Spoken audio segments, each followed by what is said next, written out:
All right, so in this next video is a conversation between me and my friend Patrick, who you saw hopefully in the last video we did together. He is a Tolkien lore master, so he knows all about this stuff in ways that I couldn't even ever hope to get to because I am too distractible to get through all of the unfinished tales and all that crap. Anyways, we're joined by my friend, or our mutual friend Marcus. We're gonna try to have like a podcast with 3 or 4 people going forward, talking about shows like this, like Lord of the Rings, Rings of Power, House of the Dragon, Andor, things like that. So we were having some technical difficulties, especially with Marcus's microphone. So bear with us as we iron out these wrinkles and enjoy the show. You know, that's what I was about to say. I was about to say, where's the poster? We talked about this last time. Like, you need something behind you. Right. Like, Anything I'm gonna put up. Oh, you got that? Nice. I got this imported from London. Oh. So you can't find it. Sorry, it's really glaring. I need to hang this. Oh, nice. Is that Bilbo? Oh yeah. Good. Oh yeah. See, get your kids in here to hold it up behind you for the duration. I got this one. Right there. It might need to be a little. Yeah, I got this Balrog. So Yeah. the Gandalf one is out of print. Yeah, isn't that it's maybe somebody. John Howe. It's John Howe. Mm-hmm. He's the fucking man, dude. Yeah. I'm happy with it. I was like, wait, you find this anywhere? So I got it on eBay and shipped very pricey shipping from England, but it's worth it. Maybe. Some expensive books on eBay, and it was worth it. Right? Oh yeah. Mm-hmm. Some things are just priceless. Oh man. Okay. Hey, So I'm looking. What now? Does it sound okay? Is the mic picking it up? Yeah, you sound great. Okay, cool. Is that a new headset? No, that's the one you sent me. Or you Okay, I can't. Yeah, I can't tell. Yeah, you can just keep that. By the way. Sweet, thanks. On your Well, what, Marcus? I don't see my sound waves. The last time the sound waves were obvious. Why aren't they showing up? That's probably just a bug. I see them. They're better than last time. Okay, good. Okay. Yeah, I see all 3 of ours. So I think everyone is good.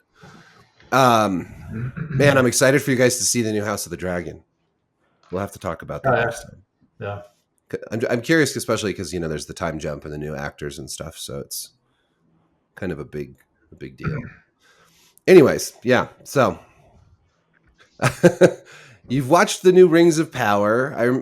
We texted a little yesterday, and your text I think was, "I have no words." Is that right?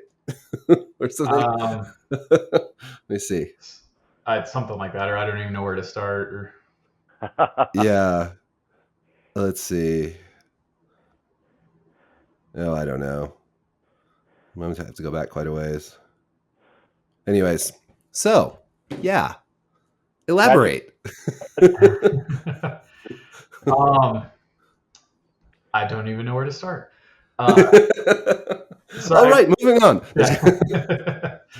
I guess we could start. I guess we could go kind of each plot line by each plot line. So we could start with maybe the ones I like the most so far, and then get to the ones that Good to bad. We'll go good to bad. So okay, perfect. The good ones, ironically enough, I think the Harfoots is actually, and you had this in your video. Whatever it means to say this is the most Tolkien-esque of the plot lines, I would say, especially that sequence where Poppy is singing and it's showing their progression over the map of their migration. I'm just concerned where that one is going and what they're doing with the stranger. Yeah. And so that really, how well that pans out and how good that is really depends on, where it ultimately ends up. They're going to the battle, man. They're going to accidentally cross paths over in, near Mordor, right? Isn't that where they are, maybe? They show the braids on the map, which looks like that part of Lorien before the marshes, right? The dead marshes, which isn't that where Farazan's army dies? They like confront Mordor the first, second, third, eighth time. Who dies in the dead marshes?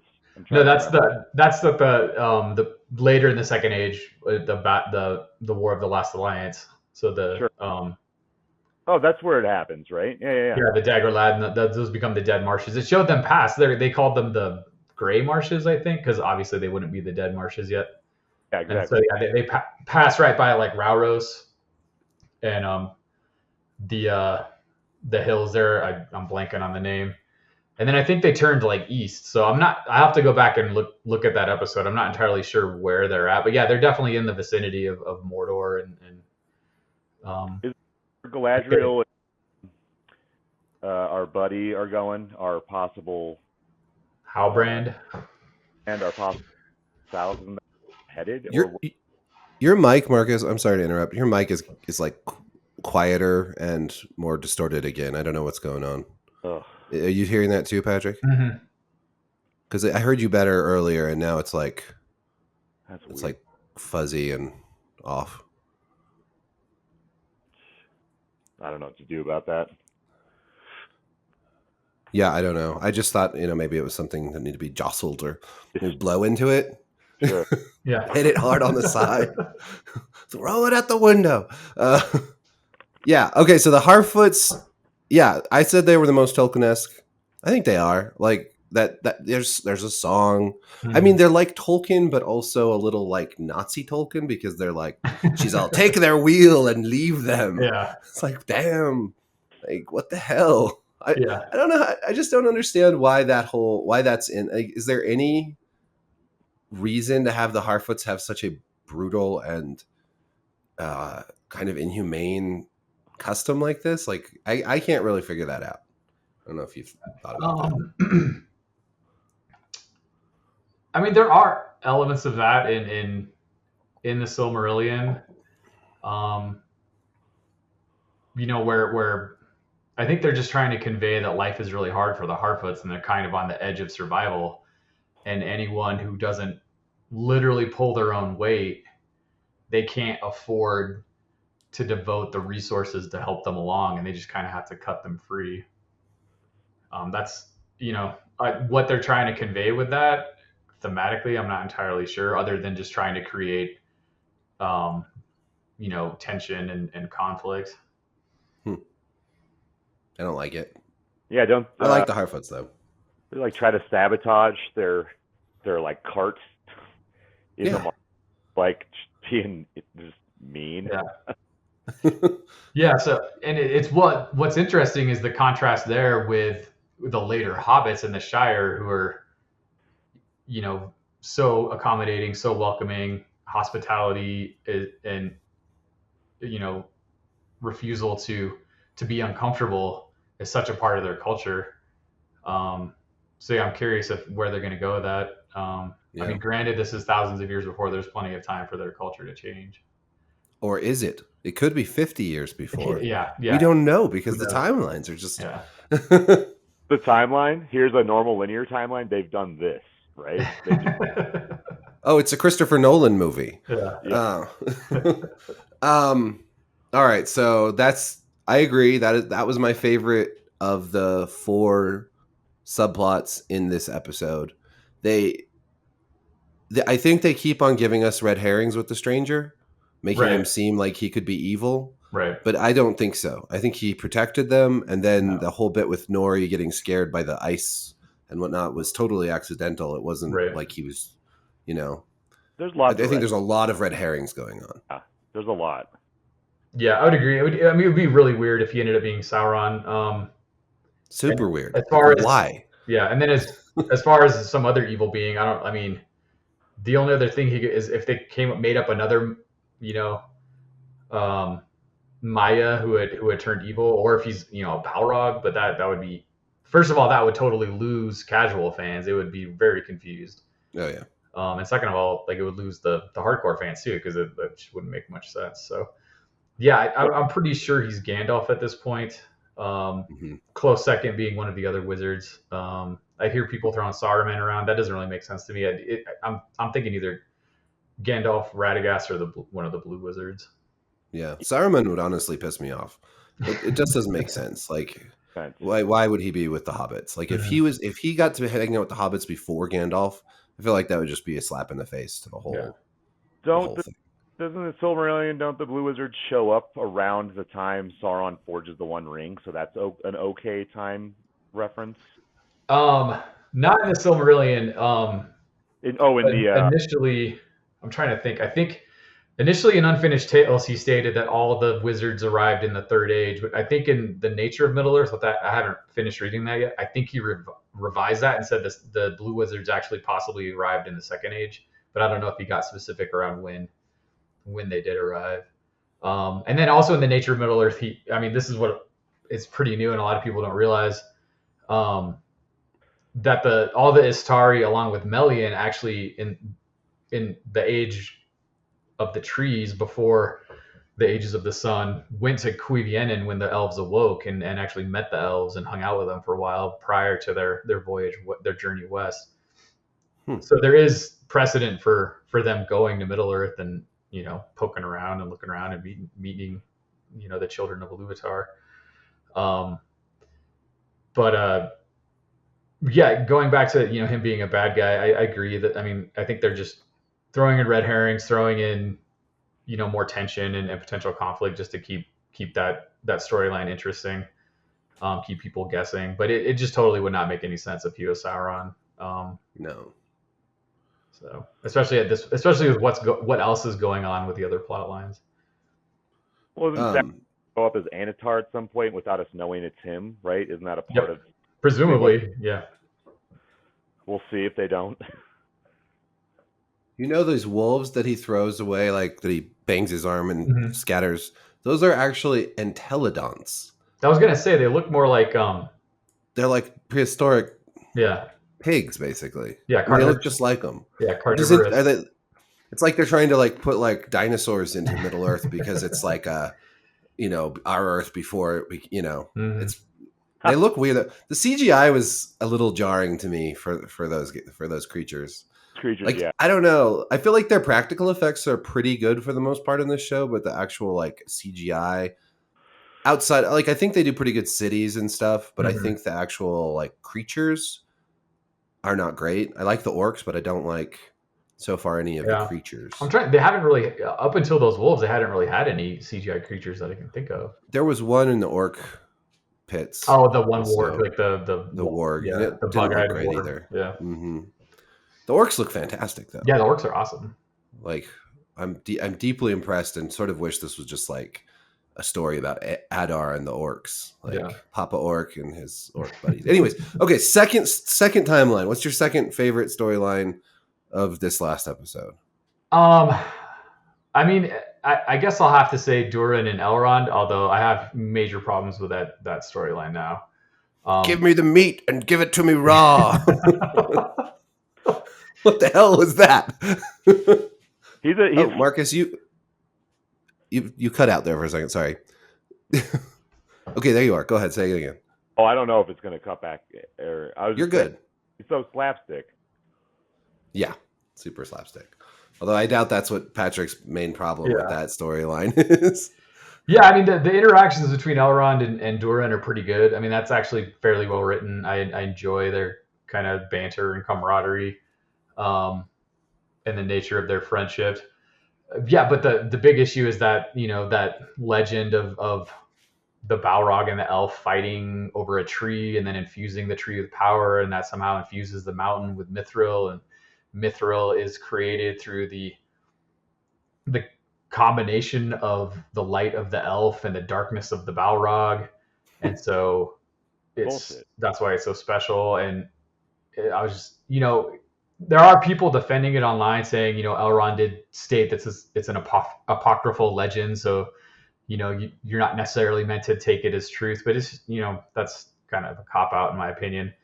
Well, that doesn't work, because if it's not taken as the truth, then why would it help the elves? Exactly. Who need it by spring? What the fuck is up with that, by the way? Why do the elves need it by spring? This whole timeline this, it's just feels so... create tension and drama. But it doesn't make sense. Doesn't make sense. And some people are saying, you know, all this could be the machinations of Anatar behind the scenes, pushing Celebrimbor and Gil-galad to do this, convincing them, lying to them that, you know, this is necessary to prevent the elves from fading away, which, you know, could be true, which would redeem that storyline somewhat. The only problem with that, though, is that Elrond and Gil-galad, as soon as they saw Anatar, they told him to get bent and fuck off, and didn't listen to him at all. And that's why he ended up in Eregion, because Celebrimbor was really the only one who would bend his ear to him and take his counsel. Why not just show that also? Why not just? I don't know. If that's what you're going to do, why not just have Anatar there? And well, I mean, what really? Oh, go ahead. I was going to say, I think they're saving his reveal as one of the big climaxes for the end of the season. Is my bet. Yeah. It bugs me, not just the Mithril myth, the like retconning of Mithril. It bugs me that the way it's set up is Gil-galad and Celebrimbor basically send Elrond to the dwarves, but make it think it's his idea, and they're trying to get him to find out about Mithril, but they don't just tell him that in the first place. And then, I don't understand why they wouldn't just go to Durin in the first place and say, hey, man, like, we need this stuff you guys have. We already know about it. They already knew about it before they sent Elrond. We are going to die.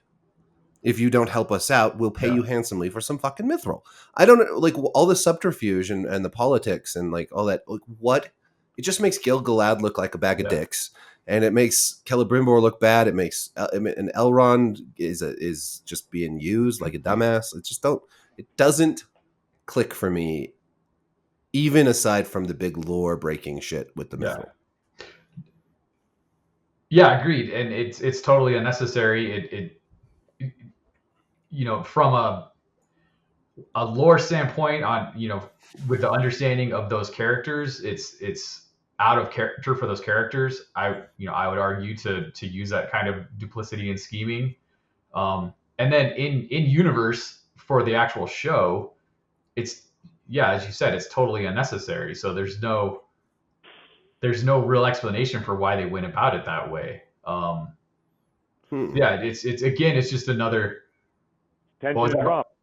Yep. Yeah, exactly. It's just another plot point that they've added in to ratchet up the tension and drama, and it's reminiscent of, you know, crappy serial TV shows, more like, you know, like I don't want to say they're crappy, you know, people are gonna get mad, I'm gonna get flamed, but, you know, things like, you know, the old Hercules show or Xena Warrior Princess. It's more what like, the fuck did you just say?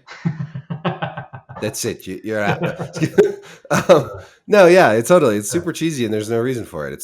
It makes Gil-galad is coming off as quite poorly in this show. Yeah. Well, and what I'm worried about, Marcus, you're not registering. What's up? I do not know why it's going. Oh, now it's gone. There it's gone. So weird. I was just saying that when he's shading Elrond for being half elven and telling him to recite the poem of Hithelglir, and about, it's like, I mean, maybe it is just some it's a metaphor perhaps, and it's not really supposed to be the actual lore that they're representing. So I don't know if it's part of him giving Elrond a hard time for what he's up to because he disagrees. I don't know, but it's still palatable, but it's a little odd for sure. Well, and he wants him to break his oath and and over something that doesn't, like, they already know about the Mithril. Yeah.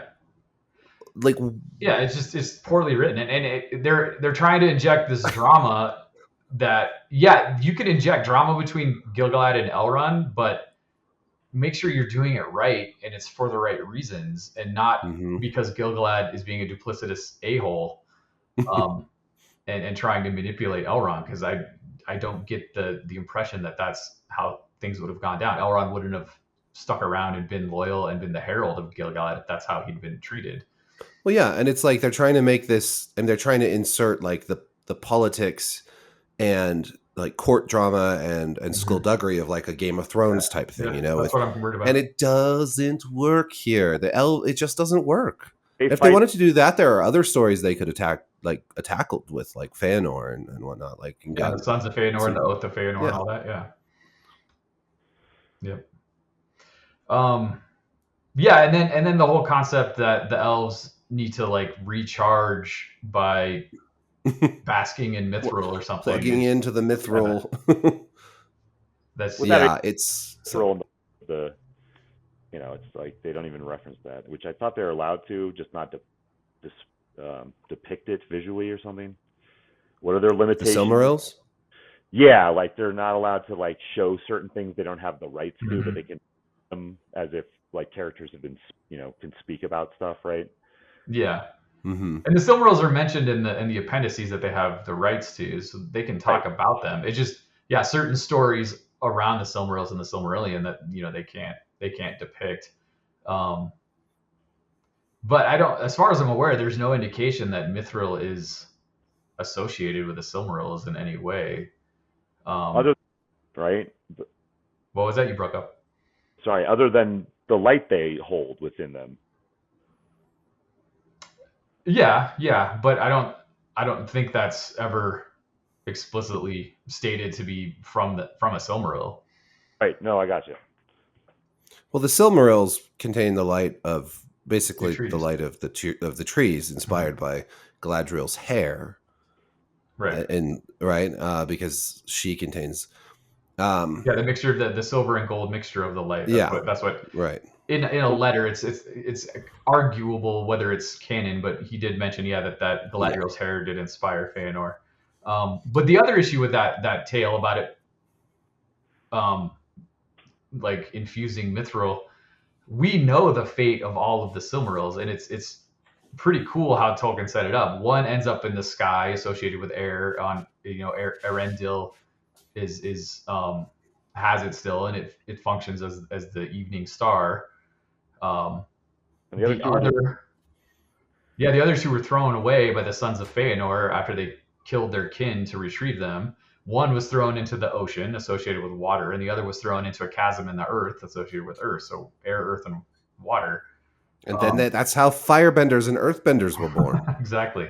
Airbenders. So I don't know where the story that one ended up in a tree in the Misty Mountains comes from, unless the one that was thrown into the earth somehow wrote. Yeah, but I don't know how that would happen, because the Misty Mountains Morgoth created the Misty Mountains, to hamper the elves on their westward journey. So I don't know how that. Seriously, the most diabolical thing he did was make all those goddamn mountains everywhere. It's like every we try to get somewhere, you got to go over the damn mountains. It's like, So again, that's just another lore thing. It's like, why are what the hell? Well, see, this is okay. I'll just say this real quick. When I went into this show, I thought, okay, they're gonna change stuff. They're gonna compress the timelines. They're gonna do things differently than maybe I would. But okay, well, let's see what their creative vision is. What I didn't expect was them to just embellish so much. Mm-hmm. And I'm not even close to like a Tolkien expert by any means. But stuff like this just feels like, well, you're just making it up out of nowhere for no reason. Okay. I don't understand why. Yeah, get to Numenor then, because that's one of the more puzzling. Why the fuck did they do certain things, right? Yeah. Well, this is the question: is Numenor number 3 or number 4 on your list, Patrick? I think it's 4. So I'm going to go to the Southlands first. But I had one more thought before we move on to the Southlands. I'm getting real echoes of Game of Thrones season 8 in this. Because the way they're writing things is very reminiscent of that season, because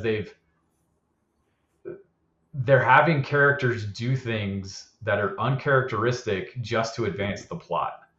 And they've also thrown all concept of time and space and distance out the window in service of the plot. So you can't feel grounded in the world, which is the whole point of Tolkien's writing. And the whole point of Middle-earth is that you feel there's that verisimilitude, and if you can't replicate that in something that is adapting Middle-earth, then you have failed utterly. I is the Tolkien estate allowing that to happen? Is my confusion. Money, I they guess. got a lot of money. Yeah, and it's it's exposition dense. Also, there's just a lot of talking to about what is going on rather than showing us or developing what is going on, and that's very season 8 of Game of Thrones. Also, yeah. So bizarre. Yeah, I totally get that. Yeah, and what's really sad is at least that was season 8 of Game of Thrones. At least they got a little distance before they got to that point. Here, it's season fucking 1. Yeah. Yep. That they're making up, which is bad lore because it's not even really clever. Like so many other IPs that have licensed rights have made beautiful, like adjacent material that's not canon that Tolkien didn't write. That's really good, like the card games or the Merc RPG, or like the One Ring, like that stuff. Like there's so much good stuff that these guys could have. I don't know why they couldn't take notes from what's out there or something. I don't know. Yeah. No. Yeah. Well, like Shadow of Mordor, the video game, it's sort of ridiculous, right? Like it's a totally ridiculous game. It's nothing like Tolkien. It's not Tolkien-esque, but it's fun. At least it's entertaining. And the problem here is, like, I've said this before, but like I would be okay with a lot of bastardization of Tolkien's work if they just made an entertaining show. But it's really not very entertaining. Yeah. Hell no. Like to me, I mean, it's poorly written and it's not entertaining. And I don't understand. Like, they spent so much money on it. I know. Yeah. I mean, that's the problem. Like, you got to spend more money on writers and less on, VFX artists. Yeah. Seriously. And marketing budgets and all that shit. Okay. Not a VFX artist. Well, you know what I wrote? I wrote about on my Substack last night and published today was what I really want is an adaptation of The Lord of the Rings that's a 3-season long animated miniseries. Basically, like 8 episodes per season, where you adapt as close to a word for word adaptation of the books as possible, animated. Yep. And animated in a style that harkens to Tolkien's own paintings.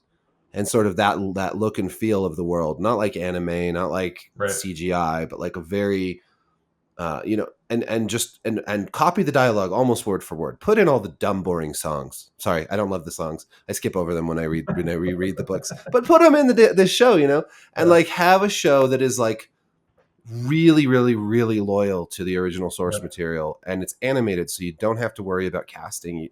Like the visual actors, you can have just great voice actors, and that's what I want to see. And that's if I were the Tolkien estate, if I were in charge, and shame on them for not pursuing something like this. Frankly, I wouldn't want to sell my soul to Amazon. I'd want to find somebody who really cared passionately about these stories and let them make them in a beautiful and loyal and like honest, sincere attempt to capture what Tolkien was trying to say.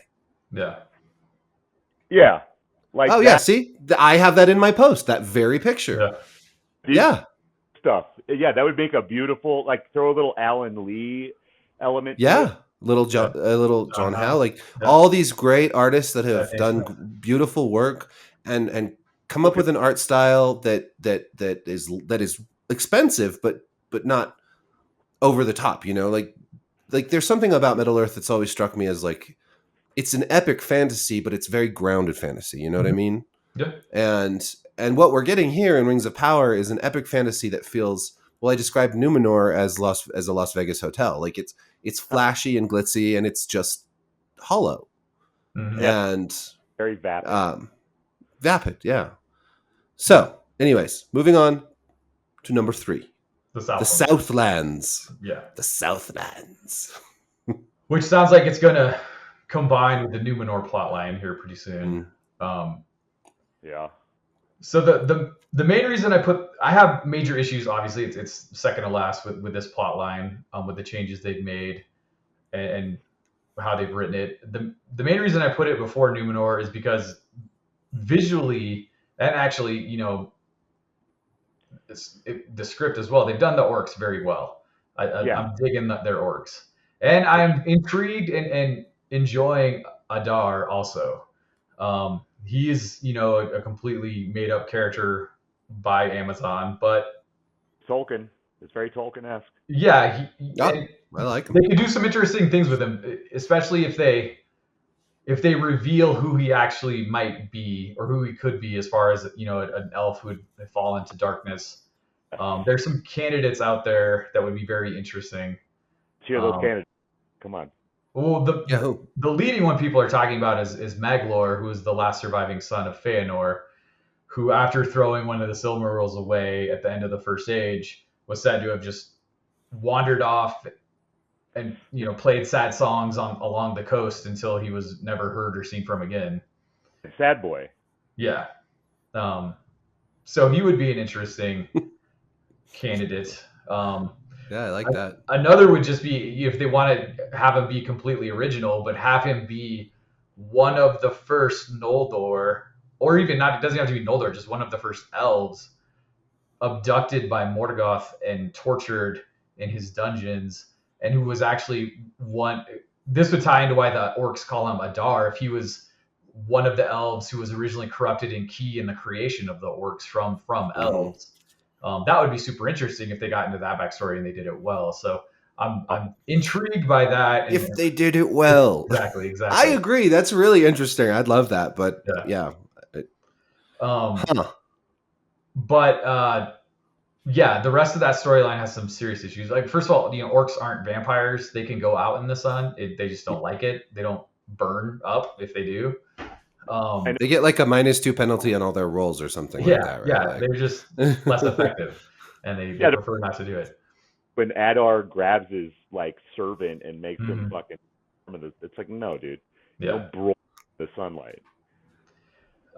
Yeah, that was weird. I honestly was like at first I was racking my brain. I was like, did I miss something about orcs? Like, yeah, no. But they're basically like almost trolls. Like, they don't turn to stone, but it's almost as deadly to them. And that seemed, that would have made orcs much, much weaker. Yeah. To be that handicapped by the sun. Yeah, exactly. Because like in Lord of the Rings, in Fellowship of the Ring, when they attack Boromir and take the hobbits, it's the middle of the day. Right. But that's because those are Uruk-hai that were bred by Saruman, and they could withstand the sun, and it didn't bother them. Okay. But if even the Uruk-hai would not be that powerful in the sunlight if they were literally burning to a crisp before they were turned into Uruk-hai. But you're right. I forgot that. But I didn't forget that, but I forgot that they were more resistant to the sun. Yeah. But still, it's too. They take it too far. Mm-hmm. It's probably the worst thing about the orcs. I think. I get what they're trying to do, but it just seems odd. Well, a lot of things they are trying to convey some of the Tolkien themes to casual fans, and so but they're dialing things up to 11 to get these themes across, and in the process are undermining the themes.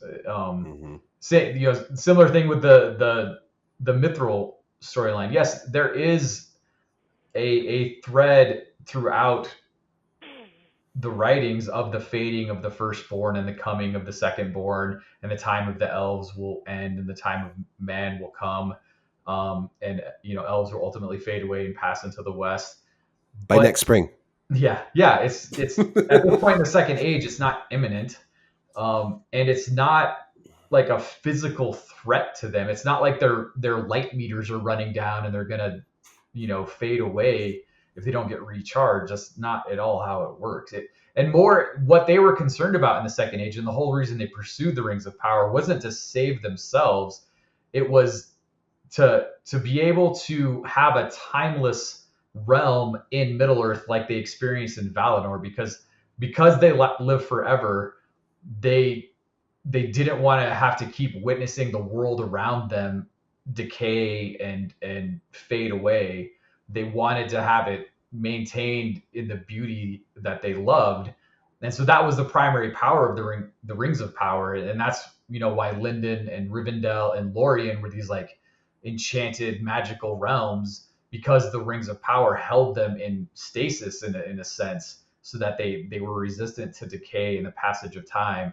And it wasn't that the elves were gonna turn into wraiths and blow away if they didn't get mithril shoved up their butts or something. You know, like Mithril suppositories. yeah. What? Yeah. But what about with Back to the Southlands? There's the refugees and Browns or whatever her name is. Bronwyn. Her silly ass bullshit speech and Yeah, and that is like just more like kind of ham-fisted attempts to create, you know, tension and drama, and it's very cliche. That's why I keep saying it reminds me of like cheesy fantasy serials, where that are, you know, those have their place and they're super fun, but when you're adapting like a literary classic like Lord of the Rings, you know, you got to up the bar and just having people do somewhat inexplicable things just to create conflict and drama. It just it doesn't work for a Tolkien adaptation. Yeah, like Bronwyn, it's so they're having their Helm's Deep moment with her. I feel like she's trying to like rally the villagers to fight back against the orcs and make a grand last stand. But here's the thing: like none of these people are warriors, and she's not a general or a leader of any kind. Like they haven't even established who she is yet. Basically, she's a healer lady. So what? Like, what's her story? We don't know. We know nothing about her. Basically, we know nothing about how her and Arendir started. Like even hooking up. We know nothing. But now she's making speeches where she's saying, "I'm not the king you hoped for, but follow me and we'll fight the orcs." And it's just like, what is happening here? Yeah, it's and then so unbelievably bad. They go submit to the orcs anyway. Yeah. Well, and it's just she goes like, what kind of society is this in the Southlands? Like, it's just these random villages out there with no culture, no. Yeah, like they would have to have nothing. A warrior culture. Even if they don't have a king, they would have powerful men who knew how to fight. And they would have, you know, warriors in their retinue. They have 3 villages. Yeah, that's all. They got 3 villages and no castles or lords or. Yeah, it's really weird. It's very bizarre. And everybody knowing who Morgoth is, even though all that stuff was, you know, presumably thousands of years ago, and they would have no clue what that was. They would have no clue who Sauron was, supposedly, unless there was some that they're hinting at. There was some secret cult that survived, which I'm okay with. That's fine. I mean, there's evidence that was. But only some people would know of that. Yeah, exactly. It wouldn't be common knowledge. And I if you were part of that secret cult, you wouldn't be surprised when you showed up to pledge fealty that they asked you to sacrifice someone. It's right. Part of the deal. And yeah, just trying to create. I think they're going for this. You know, it's the salt of the earth people, the commoners rising up and, you know, defending against, you know, the evil and having a heroic moment, and they get saved at the last minute by the Númenóreans in Galadriel or something. But it's just not written well. Like it's not like within the established logic of the setting, it doesn't make any sense. Right. They did a pretty good job, I thought, when they first had an orc show up in Bronwyn and Theo's house. Yeah, that was a great scene. That was a scary scene. Like it was kind of Jurassic Park like, and but then now it's like everybody's hanging out at this tower and they're talking about fighting orcs, like orcs that haven't even been seen for 1,000 years. Nobody even knows what they are. Yeah. But everyone's just sitting around kind of like chilling. They didn't even bring food. They're like, it's a very strange setup. Like there would be mass panic going on. Like people would not be. Why do they have to stay there? Like, can't right? Why do get out of there? Like run away? Yeah. Well, that's what I thought they were going to do in the first place. Yeah. Like run away, and then maybe be pursued, and we'd get kind of an adventure. Yeah. I had a theory today that Bronwyn is actually Sauron. I saw your tweets. Yeah. It started as a joke, but now I'm kind of half convinced of it. Because it started because I thought she's the only clean one, and she wears nice clothes, and everyone else, literally everyone else in the Southlands, wears rags and is filthy. Another cliche, yeah. But she's clean and has a nice dress. So I'm thinking, you know, it's that Monty Python line, right?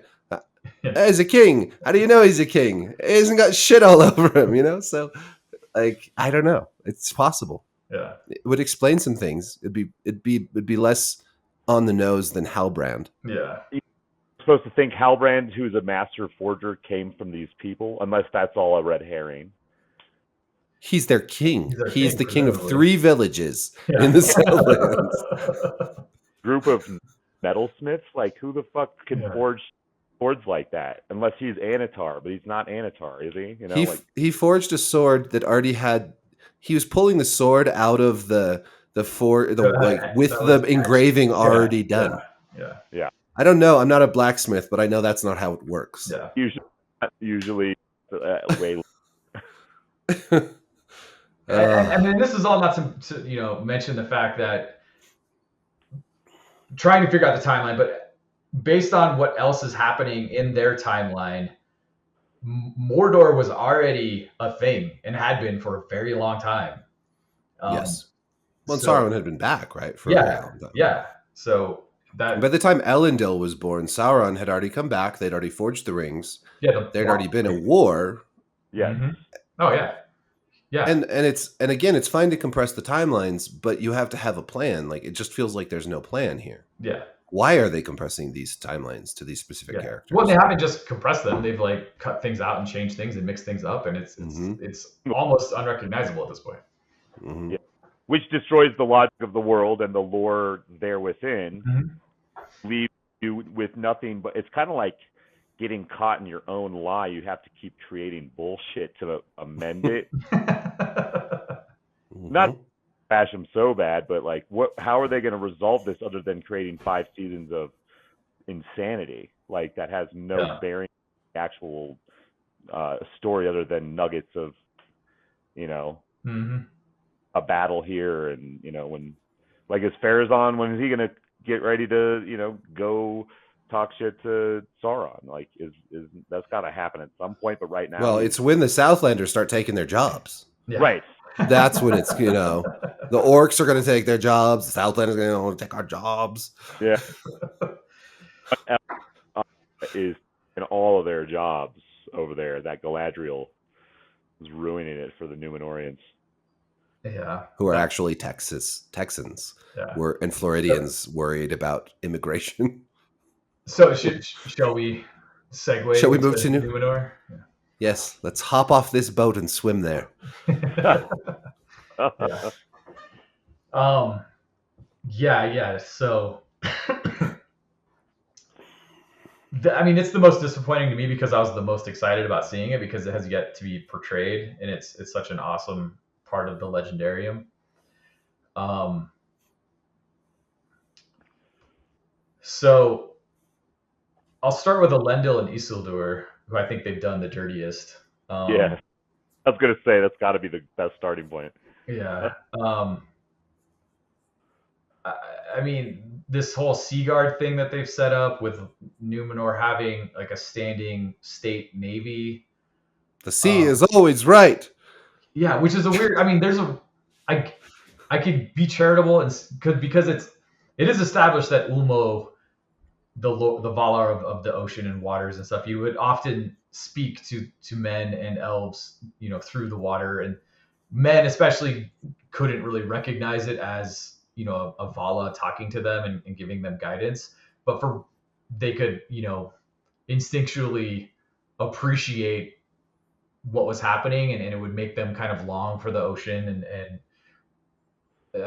enjoy the sea, and so that I think is what they're trying to hint at, but it's so like clumsy and poorly done, and like Isildur being this recruit who has to pass these tests to become part of the Sea Guard. Like, no, he was a son of the lords of the west of Numenor who remained faithful to the Eldar and the Valar through all of the tumult and turmoil in Numenor, and at times at the end secretly so, and would have been born into a position of privilege as a noble, and would have had his own fleets himself, his own ships, and his own crews on those ships. So to change that and make him a failing cadet, A little bitch. yeah, Make him a it's little just bitch, weird. basically. Yeah. Because if they're trying to hint at his character flaws in the future when it comes to the ring, that's out of character for him. There's no indication anywhere else that he wasn't the utmost example of courage and wisdom, and like many of Tolkien's figures, which I guess arguably for a modern audience that would get boring, having all these guys over and over again who are the perfect heroes. You have to inject some flaws into them, but again, they Well, did couldn't not you do do that it more well. subtly? Yeah, Like exactly. his fall from grace is keeping the ring when he could have Mhm. destroyed it.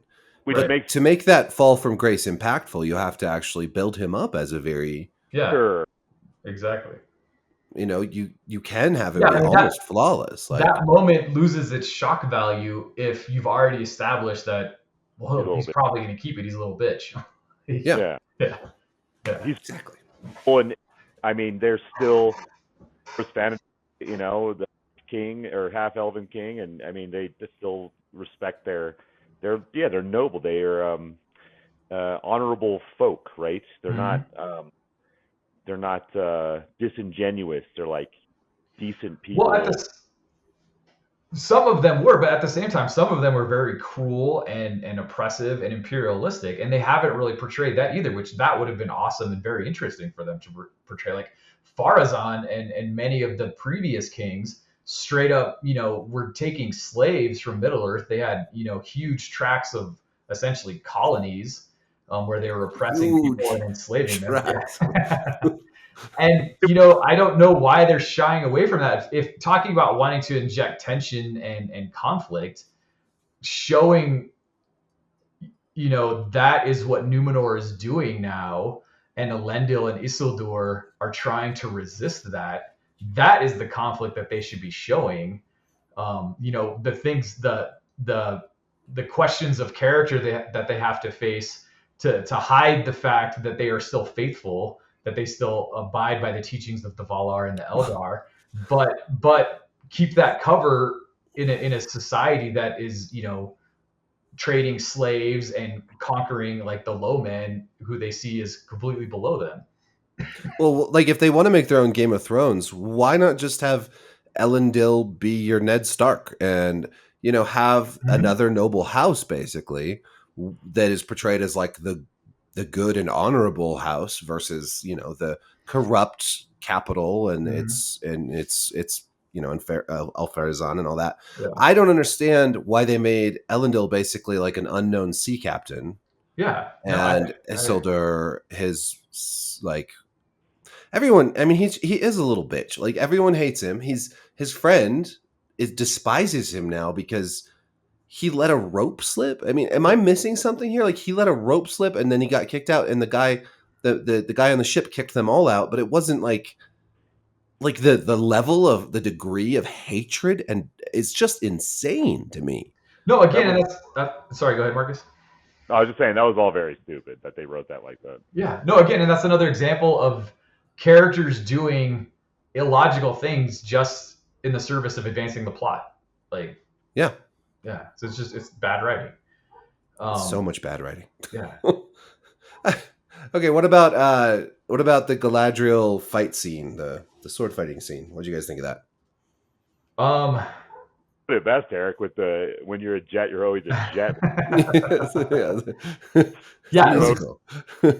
Fighting choreographed, and there were pauses, and there was like a lesson each time there was a pause. Like it was a little obnoxious.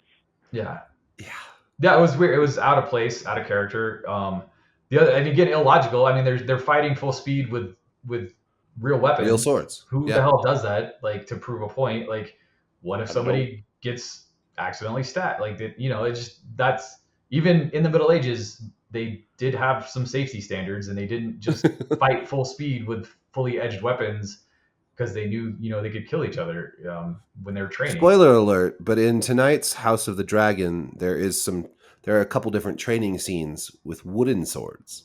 Yeah. Oh, maybe the Amazon writer should take notes.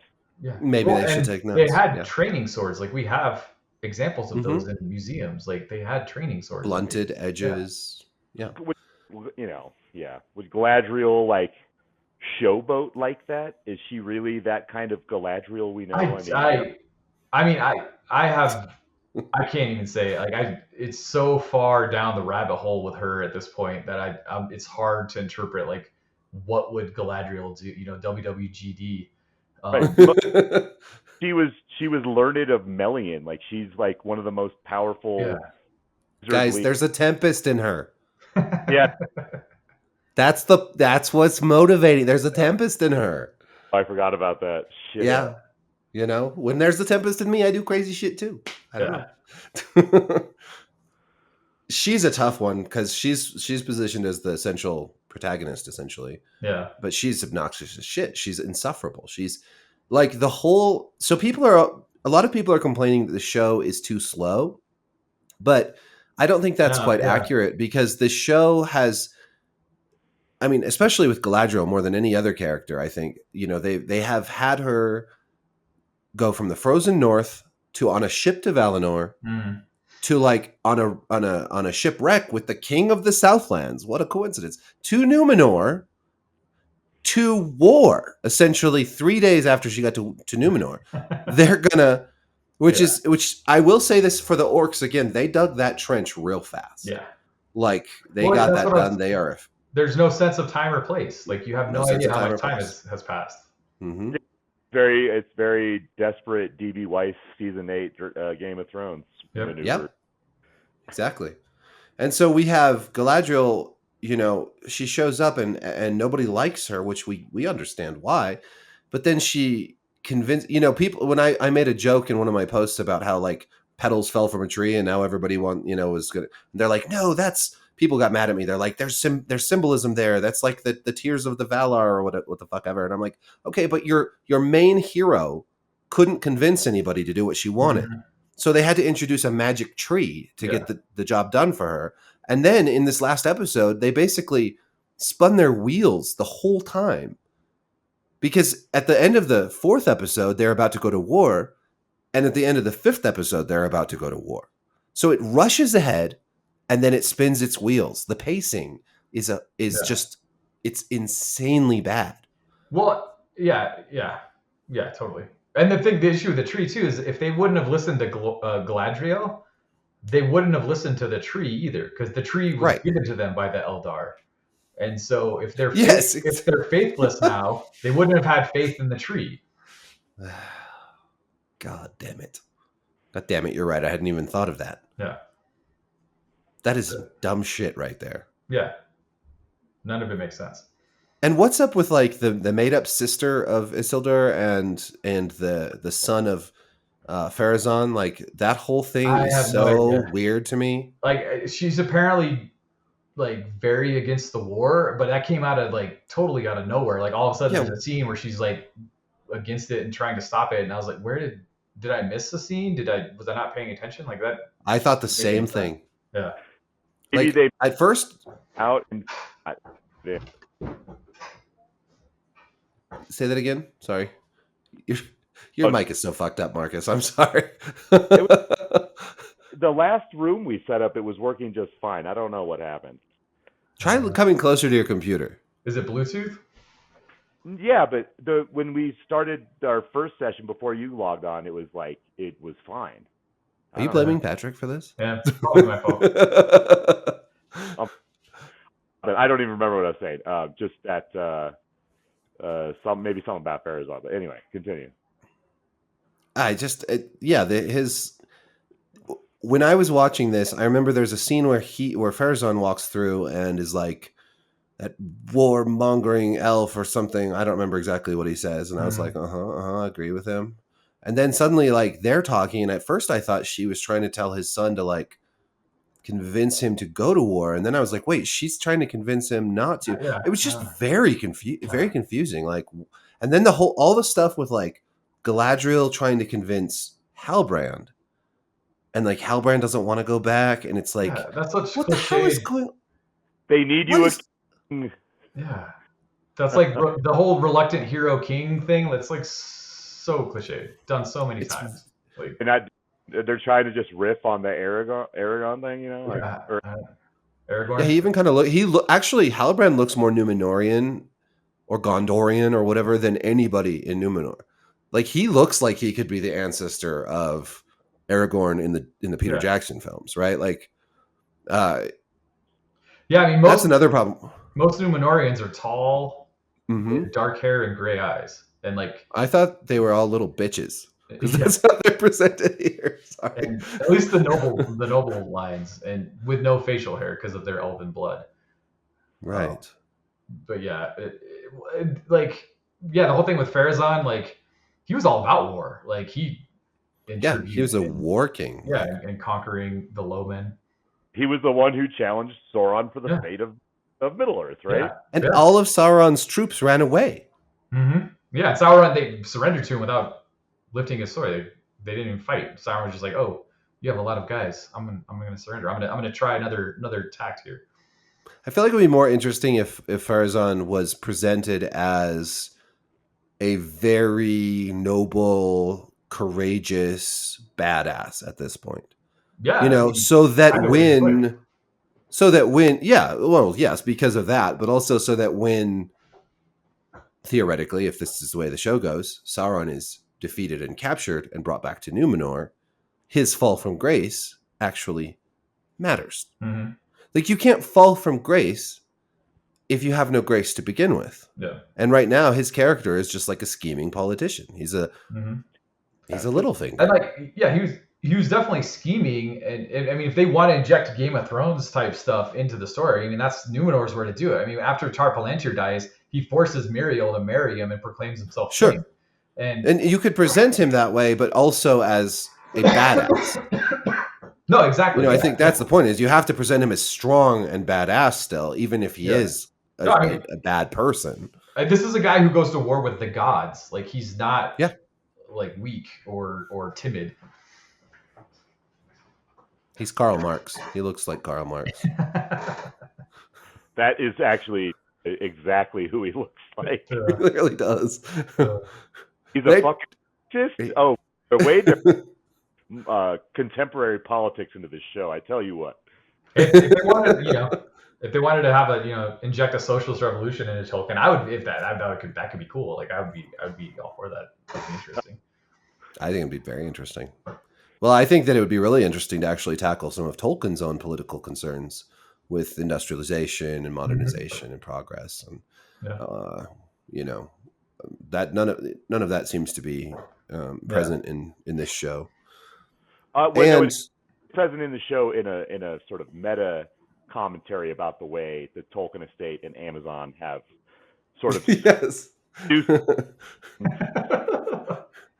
it's showing, not telling, right? There we go. The shadow of Mordor, and are corrupted by the badness of capitalism. So it is in the show, but in the writing. It's the metaverse. Intentionally. It's Zuckerberg has infiltrated it. All right. Well, I was going to say we should talk about Andor and whatnot, but I think maybe we should save that for another segment. We're hitting an hour. Yeah, an hour is a pretty good length of time as far as I'm concerned with these things. Maybe we can talk about Andor, Patrick, the first three. Oh, yeah. I watched the first one. I got to catch up with the other two. So okay, so we got to wait on that anyways, and then maybe sometime this week though, on a night that everybody can get together again, we could talk House of the Dragon and Andor. Yeah, all about that. That'll be fun. Cool. All right. Well, thanks, guys. And Marcus, I'm going to give you a new headset, I think, because I got some spares, and yours kind of sucks ass. Figured out. Like I said, that previous room we started, it seemed fine, and now it's shit. So I'll look into it too. Yeah, it's probably just a connection thing. All right. Cool. Peace.